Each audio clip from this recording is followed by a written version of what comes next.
Isa sa mga kinagigiliwan ng mga OFW sa Kuwait ay ang basketball. Bukod sa paborito itong sports ng mga Pilipino, isa rin itong paraan upang malunasan ang kalungkutan at uri ng exercise para sa kanilang kalusugan.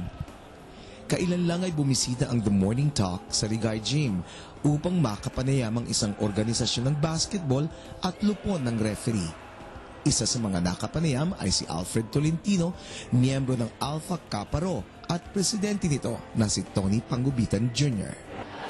Unang-una po, ito po ay ginagawa namin taon-taon na kami po ay magkaroon ng Afro Olympics sa Kuwait para po mapanatili ang aming mga kalusugan at mapalayo po kami sa kahit na anumang bisyo na lumalaganap ngayon. Alam po natin lahat yan, kaya kailangan po natin to sa ating mga katawan.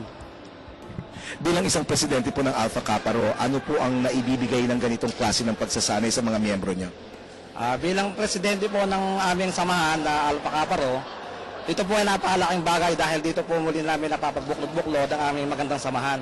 Kung wala po ito, medyo nakakatabangan, pero pagdating po sa mga ganitong mga banding namin, nakikita namin kung gaano kahalaga ang aming kapatiran. Nakausap din ng Morning Talk si Mr. Vicente Montojo, ang organizer ng liga. Sinabi nito na hindi naman ganoon kahirap ang mag-organisa ng ganitong klase ng palaro. Sa pag-organize po nito ay madali lang po dahil mga Pilipino ay consistent naman sila sa sa larangan ng basketball, kaya madali lang silang makakuha ng ano sa amin feed up kumbaga sa paglalaro ng basketball. Kasi ang mga Pilipino naman yan ang hinahanap lahat ng laro ng basketball dito.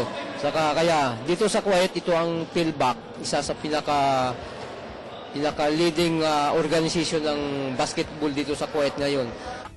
Isang miyembro naman ng PhilBark, ang organisasyon ng mga Pilipinong referee, ang nagmungkahi din sa lahat na sumali at subukan ang kanilang training. Ang PhilBac po ay isang grupo ng referee dito sa Kuwait. Isang grupo ng referee, samahan na nag-organize ng larong basketball dito sa Kuwait.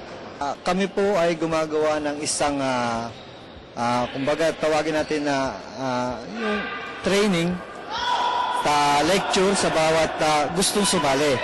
Sa mga kababayan natin na nandito sa Kuwait na gustong magkaroon ng ibang kasiyahan, kasi ginagawa namin ito upang maging masaya yung mga kabayan natin dito. Willing po sila, kung willing sila na sumali sa amin, willing din po namin kila tanggapin. Wala po kayong dapat intindihin. Kung gusto nyo lang, nandun po ang venue namin ng meeting sa Kuwait City. May basketball court doon every Tuesday and Wednesday. Hindi lamang exercise ang isa sa mga benepisyo na nakukuha sa basketball. Naroon na rin ang samahan at suporta na binibigay nito sa bawat kasali.